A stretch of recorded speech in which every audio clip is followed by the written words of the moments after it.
मुझे हैरानी हुई जब मैंने देखा कि मेरे दादाजी की मौत के बाद भी उनका मुंह किसी भी तरह बंद नहीं हो रहा था। गांव के बुजुर्गों ने कहा कि शायद दादाजी की कोई बहुत जरूरी बात अधूरी रह गई है जो वह जीवित लोगों को बताना चाहते हैं, लेकिन अब समय निकलता जा रहा था और अगर अंतिम संस्कार में देर होती तो अशुभ माना जाता। मजबूरी में तय समय पर उनकी अर्थी उठाने की तैयारी शुरू हुई, पर हैरानी की बात यह थी कि 8 मजबूत आदमी पूरी ताकत लगाने के बाद भी ताबूत को जमीन से नहीं उठा सके। बड़े चाचा को लगा कि शायद लोग पूरी ताकत नहीं लगा रहे हैं, इसलिए उन्होंने और लोगों को बुलाया। मेरे पिता और बड़े चाचा भी मदद के लिए आगे आए, लेकिन फिर भी ताबूत अपनी जगह से हिला तक नहीं। यह देखकर गांव में तरह तरह की बातें होने लगीं। कोई कहने लगा कि दादाजी के मन में कोई बड़ी चिंता है, इसलिए वह जाना नहीं चाहते। कुछ लोगों ने तो यह तक कह दिया कि उनकी आत्मा खुद ताबूत को दबाए बैठी है। लेकिन चाहे जो भी हो, अंतिम संस्कार करना जरूरी था। मैं तुरंत दादाजी के सामने घुटनों के बल बैठ गया और उनसे मन ही मन कहा कि अगर उनकी कोई इच्छा अधूरी है तो वह मुझे सपने में आकर बता दें। मुझे देखकर बाकी लोग भी हाथ जोड़कर बैठ गए। शायद दादाजी ने मेरी बात सुन ली, क्योंकि कुछ देर बाद वही ताबूत आसानी से उठ गया और हम सब ने उन्हें पूरे सम्मान के साथ दफना दिया। हम सबको लगा कि अब सब कुछ खत्म हो गया है, लेकिन मेरे मन में बार बार यही एहसास हो रहा था कि दादाजी अभी भी मुझसे कुछ कहना चाहते हैं। उसी रात जब मैं सो रहा था तो मुझे महसूस हुआ कि कोई मेरे पास बैठकर पंखा झल रहा है। पहले तो मैंने सोचा कि मैं सपना देख रहा हूँ, लेकिन जब मैंने पीछे हाथ बढ़ाया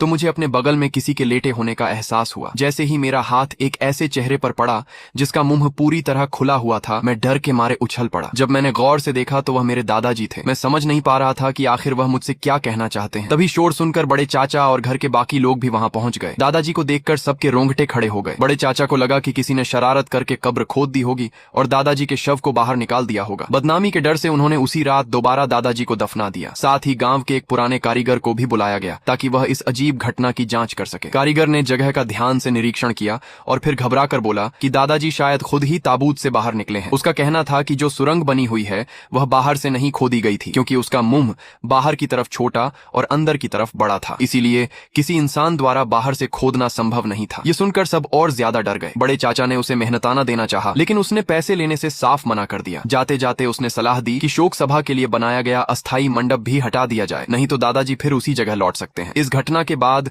दूसरे चाचा ने फैसला किया कि कस्बे से अपने एक पुराने परिचित को बुलाया जाए जो वास्तु और फेंग शुई जैसी बातों का जानकार था। उन्होंने हमें वहीं रुककर निगरानी करने को कहा। आधी रात के समय मैंने जंगल की तरफ एक परछाई को जाते देखा। मेरे पिता तुरंत उसके पीछे दौड़ पड़े और बड़े चाचा भी उनके साथ चले गए। अब उस डरावनी जगह पर मैं अकेला रह गया था। डर के मारे मैंने दादाजी से मेरी रक्षा करने की प्रार्थना की। तभी अचानक दादाजी मेरे सामने दिखाई दिए और मैं डर के कारण बेहोश हो गया। जब मेरी आंख खुली तो मैं अपने कमरे में था। मेरी माँ रो रही थी, लेकिन मेरे पिता कहीं दिखाई नहीं दे रहे थे। पूछने पर पता चला कि वह उस रात जिस परछाई के पीछे गए थे उसके बाद से लापता हैं। लोगों को उनकी केवल एक जूती मिली थी। मैं तुरंत उन्हें ढूंढने जाने लगा।